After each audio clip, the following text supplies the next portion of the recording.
This is from a male's perspective. A teenage neckbeard stinks up his dormitory and is forced to get clean. I was sent to boarding school in the US when I was 14. I'd never lived far away from home before, and I was very introverted, so I was afraid making friends would be difficult.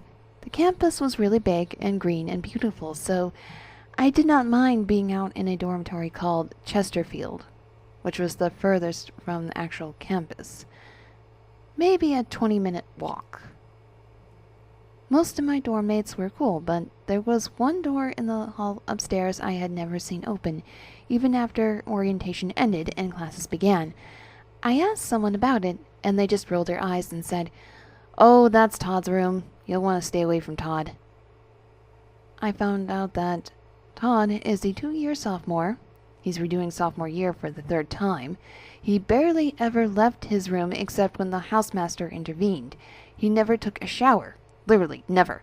He would just use up a big portion of the dorm's internet bandwidth and order greasy Chinese food from a nearby restaurant for every single meal. The first time I met Todd was at 7 a.m. as I was heading for the showers.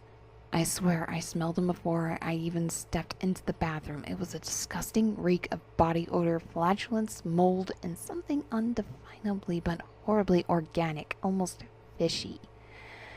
I have no idea why he smelled that way, but God help me, it still haunts me nearly 18 years later. Todd himself looked surprisingly inoffensive, really.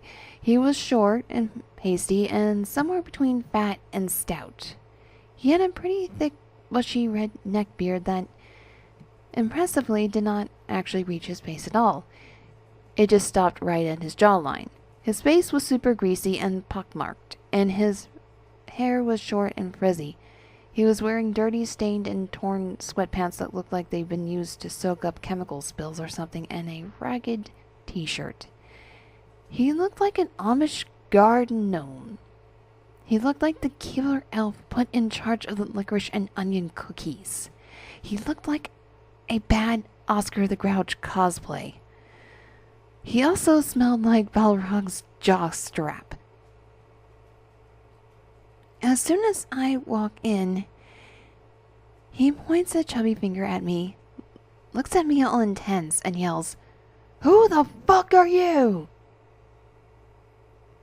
Me. "I'm OP. Who the fuck are you?" Todd leaning in and actually sniffing the air around me. "Where are you from? Are you Indian?" I am Arab, so my skin is a few shades darker than the average white person. At this distance, his smell was just overpowering, and I was trying not to breathe or gag. Me, sleepy and horrified. No. I walk past him to go to the showers, edging around him and holding my breath. As I'm washing, I suddenly hear Todd yell down the doorway, crazy tantrum style, for our housemaster. "Mr. Jonas, why is there a fucking Indian in our dorm?" My housemaster wrote Todd up for that little outburst. Todd got written up a lot. Turns out he was brought up by a really crazy racist mother and aunt. And even though there were a few East Indian kids and Latino kids and black kids at the school, he really specifically hated me. So for a few weeks, this angry, smelly little homunculus went out of his way to showcase his disapproval of our school's admission policy, viz. Letting terrorist, goat fucker, Al-Qaeda scum attend American schools and steal American knowledge. He submitted a complaint about me to my housemaster every few days or so. Some of his complaints about me. OP uses the bathroom late at night and purposely disturbs his dorm mates. OP was spotted stealing napkins from the dorm rec room. OP stole books from the library. I had checked out books for a class, but Todd decided I just swiped them. OP hugs all the washers and dryers in the laundry room. This one was particularly stupid since Todd was notorious for never washing his clothes ever. OP is spreading anti-American terrorist propaganda. I shit you not. He even demanded that the dean inform the FBI. This was before 9/11 and the creating of Homeland Security. Now, as bad as Todd seemed, he was actually easy to deal with because no one ever saw him. He only emerged to pick up his $5 egg bouillon from the delivery guy, sometimes to go to class, or when the housemaster made him come down and do his house chores. He never attended dorm meetings, never socialized with anyone, barely even opened his door. That last fact was a huge blessing because Todd's room stank so much, all the kids neighboring him chipped in to buy plug-in air fresheners and sprays to make the hallway more tolerable. They complained to the housemaster a lot, and Mr. Jonas had frequent talks with him about his hygiene, but Todd would just turn on the washer in the shower and rinse himself just enough to look like he actually washed. The guy seemed terrified of soap, and to this day, I still do not understand why. Flash forward to spring midterms and everyone is stressed and not interested in putting up with more shit. The weather was getting hot and Todd was taken to the opening his windows and his door, a crack, to create a vacuum cooling vortex in his room. His words. The result was evident one day when we all got back to the dorm from class to discover that the entire building now smelled like Todd's room. It smelled like a pack of skunks having an orgy in a dumpster at Burning Man. It smelled like a sick walrus with diarrhea trapped in a hot room. It smelled like Jabba the Hutt's hemorrhoids. Even now, as I'm recalling it, something in me wants to gag. It was insidious. Even after washing my bedclothes 3 times, I could still smell it. Eventually, I just had to buy new sheets. Naturally, everyone was pissed as hell that their clothes and beds and books and stuff all stank. The lawn outside the dorm was littered with all the stuff we'd thrown out, hoping the sun might purify his unholy corruption. The housemaster was suddenly facing 20 angry kids, all demanding that something be done about Todd.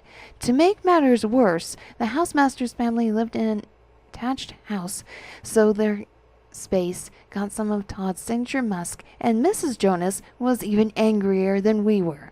So Mr. Jonas called a dorm meeting. Todd, unsurprisingly, not show. So the few lacrosse and football jocks among us all stormed upstairs to Todd's room, took deep breaths, ran in, and manhandled his stinky ass out of the pit. We'd all taken to calling Todd's room the pit. Todd was struggling and trying to do kung fu kicks and shoryuken uppercuts on them, which only made them angrier.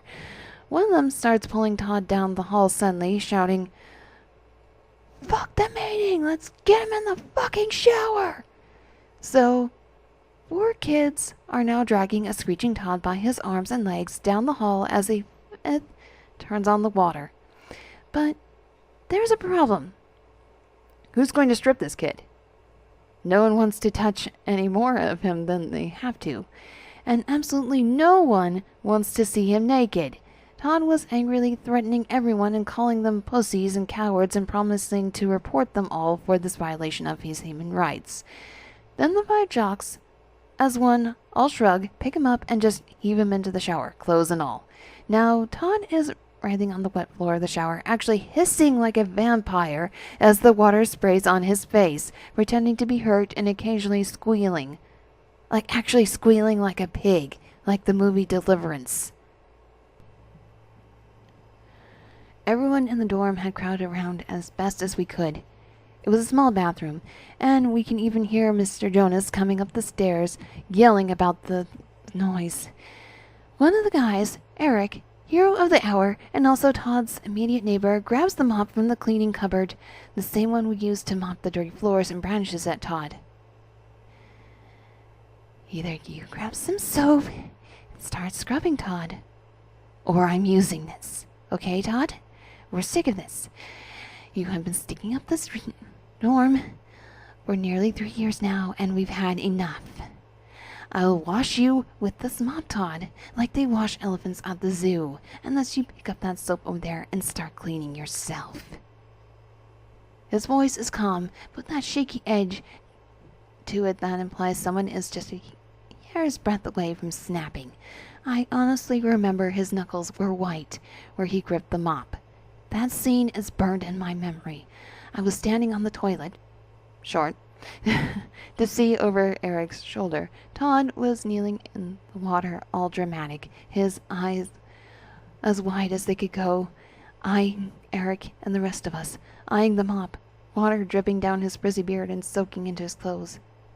It was almost a Renaissance painting.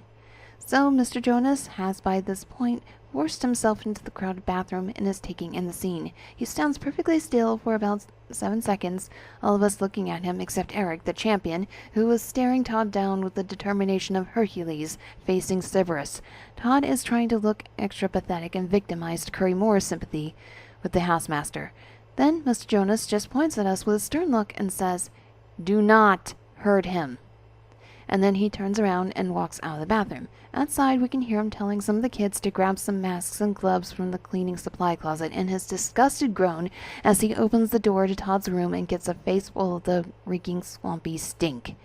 So, on that fateful afternoon, we all stood there and watched Todd reluctantly scrub his face, his beard, his hands and arms, all the while muttering threats about reporting us to the dean and the Department of Education and the FBI and his mother. Eric makes him take his shirt and sweatpants off and throw them into a garbage bag. I wish I could somehow forget noticing that Todd's underwear, which had been white when they were new, were gray shading to brown. No one there asked him to remove them.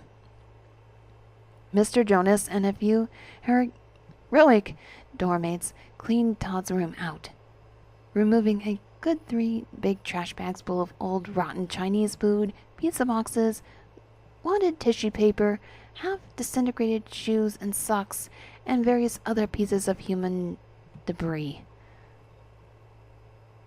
They scrubbed the floors and the walls. They washed every piece of clothing and fabric they could take out of the room. They sprayed so much air freshener in there it looked like a fog. After that whole incident, we organized a duty schedule that included making sure that Todd showered at least twice a week. Everyone had to do it in groups of 2. We had to go knock on Todd's door and take him to the shower, where he was allowed to wear a bathing suit or shorts, as we watched him actually scrub himself down with soap and shampoo. If he refused, we told him he would literally hose him down inside his room, spraying his beloved computer and books and everything down too, if we had to. The first time it was my turn to take part in this, Todd just shook his head and stared at me with hate in his piggy eyes and said, "I know you're the one who made them do this. Don't think you fucking won, you go fucker." I moved dorms the next year, and maybe saw Todd another 5 times total before I graduated. Someone told me he's married now and living back home. All I can wonder is what that house must smell like.